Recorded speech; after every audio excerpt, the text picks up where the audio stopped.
Halo, bismillahirrahmanirrahim. Assalamualaikum warahmatullahi wabarakatuh. Ketemu lagi dengan saya Asep Alamanya di channel Tani 19, channelnya Tani Pemula. Alhamdulillah sahabat, hari ini saya bisa berbagi konten dengan sahabat-sahabat semua, tentunya dalam keadaan sehat walafiat, serta salam sukses dan salam semangat, serta salam sehat selalu buat sahabat-sahabat semua dimanapun berada. Amin ya robbal alamin. Nah sahabat, kali ini saya akan berbagi dengan sahabat-sahabat semua, tentunya masih seputar pertanian perkebunan. Nah, kebetulan untuk kali ini saya akan membagikan sahabat mengenai kapulaga ya, karena sudah lama juga saya tidak share video atau tidak update tentang kapulaga. Secara kebetulan kali ini jadwalnya pemupukan atau penyemprotan untuk pupuk berkala di kebun kapulaga yang saya tanam ini. Saya biasa lakukan penyemprotan khusus ya, biasanya saya perkuat dengan unsur kalium, fosfat, dan boron. Nah, jadi mungkin sahabat-sahabat sudah pada tahu yang mengenai tentang ketiga zat aktif tersebut ya, karena atau unsur hara tersebut. Dan pupuk yang saya pakai ini adalah pupuk diracikan sendiri ya, artinya diracik untuk hitungan ppm-nya saya sesuaikan dengan kondisi tanaman atau gejala-gejala yang ada pada tanaman saya ini. Oke, kalau untuk pembahasan mengenai itu mungkin di lain video ya, tapi untuk kali ini yang membuat para petani pemula seperti saya ini kadang-kadang suka enggan atau males melakukan pemupukan, atau padahal sudah kita jadwalkan ya secara berkala 3 bulan sekali, tapi kadang-kadang kita kelewat, kadang-kadang kita males. Kenapa? Kalau di pegunungan itu rata-rata karena kemiringannya cukup curam ya, hampir 360 derajat mungkin ya, kurang lebih ya, karena curam juga, serta curah sharingnya juga tinggi-tinggi gitu. Karena ini seperti nanti di video saya akan tunjukkan ya, jadi memang sedikit berat juga kalau melakukan penyemprotan. Makanya kebanyakan mungkin ada yang memakai pupuk-pupuk rilis ya, tapi kalau untuk saya itu saya usahakan dengan pas rilis, bahkan saya bentuk dengan elemen-elemen yang sudah saya hitung di ppm-nya ya, diambil elemen-elemennya, tidak lagi unsur-unsur yang mungkin makan waktu lama, jadi langsung diserap gitu. Intinya begitu sahabat ya. Oke, kita langsung aja seperti apa saya melakukan pemupukan untuk atau penyepraian pada rumpun kapulaga, dan kita sambil ngobrol sambil review ya dari nanti penampilannya. Oke, jangan lupa di like, di share, serta di subscribe agar saya selalu bersemangat untuk berbagi dengan sahabat-sahabat semua, tentunya buat para petani pemula khususnya ya, dan semoga lebih bermanfaat untuk sahabat-sahabat. Dan ini dia cuplikan videonya, kita simak sama-sama. Let's go. Ya, aduh, jadi saya pupuknya nih ya, ini kalium dan boron serta fosfat ya, fosfor ya. Jadi ini ppm-nya sudah saya hitung, dan saya sudah dalam bentuk elemen ya, kalium dan fosfat, bukan K2O lagi atau bukan P25O lagi ya, jadi udah bentuk P dan K. Nah ini udah saya masukkan ke tank. Jadi ini untuk per liternya itu saya pakai 2 mili ya, 2 mililiter, 2 mili untuk per liter air ya, dan ini ada jumlahnya 16 liter.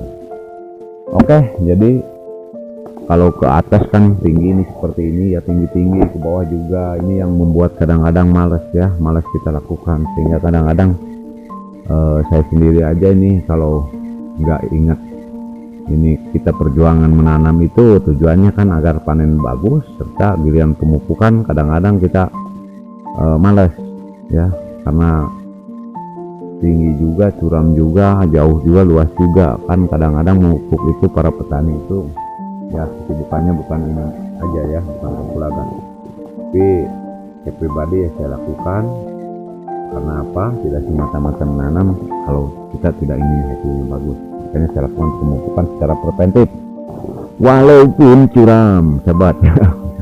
Oke, jadi yang saya lakukan, saya spray melalui ini ya, saya gambarkan dulu, melalui rumpun-rumpun langsung kadang ke bunga ya, bunga-bunganya, dan kalau ini ke daun juga ya, tetapi untuk karena ini sudah berbunga, sudah generatif, pastinya pasti generasi, saya lakukan pemupukan ke area rumpun, sahabat ya. Jadi ini ya, karena saya suka juga nih, coba kita taruh, kita lakukan spray.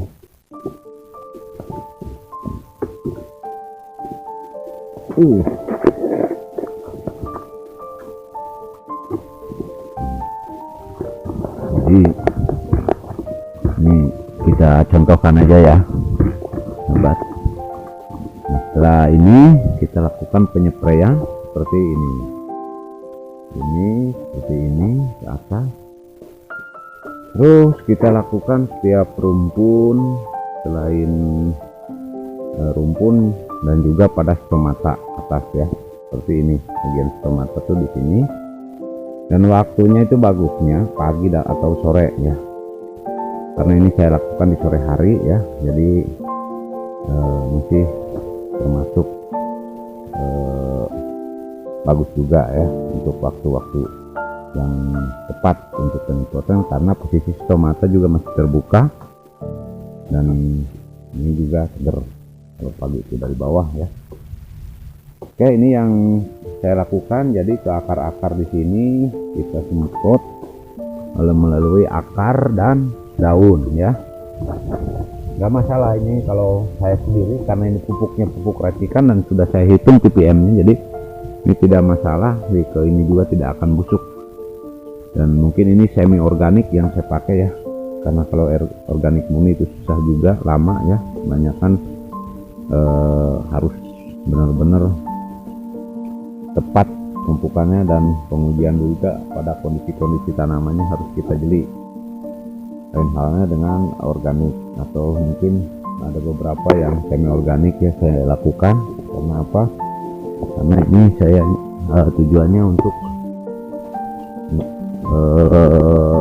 mempercepat pertumbuhan buah ya, dan agar tidak gagalnya bunga. Ini ya. Oke sahabat, seperti tadi gambarannya ya, mungkin kalau karena juga pada intinya sama juga ya, setiap rumpun caranya seperti itu saya lakukan penyepraian. Mungkin ada juga yang dilakukan secara slow release ya, pupuk-pupuk biasanya dalam bentuk granul, atau kebanyakan pupuk-pupuk kimia ya yang dipakai itu. Sebenarnya semua pupuk itu adalah bagus, jadi kembali lagi ke kita sebagai petaninya mau pakai cara yang mana. Yang penting pemupukan yang tepat dan kenali dulu gejala-gejala yang ada pada tumbuhan kita atau tanaman kita. Biasanya ditunjukkan dengan gejala ya, kalau kurang pupuk apa, unsur hara apa, itu biasanya bisa kita lihat dari tampilan batang dan daunnya, atau dari buah juga bunga yang kadang-kadang gagal bunga, bunganya banyak tapi gagal, dan kadang-kadang daunnya hijau tapi tidak pernah berbuah. Itu kadang gejala-gejala yang harus kita pahami benar-benar, terutama dalam kapulaga. Oke sahabat semua, mungkin itu sedikit gambaran mengenai cara pemupukan saya secara berkala ya, seperti di video-video yang sebelumnya juga sudah saya sering share ya. Ini itu hanya sedikit gambaran bahwa jangan pernah malas untuk kita melakukan pemupukan ya, apalagi secara berkala yang sudah kita jadwalkan atau kita targetkan, karena sangat pengaruh ya untuk tanaman itu. Semoga bermanfaat buat sahabat-sahabat semua, terutama para pemula seperti saya ya, untuk tani kapulaga khususnya. Semangat selalu ya, dan jangan lupa di like, di share, serta di subscribe.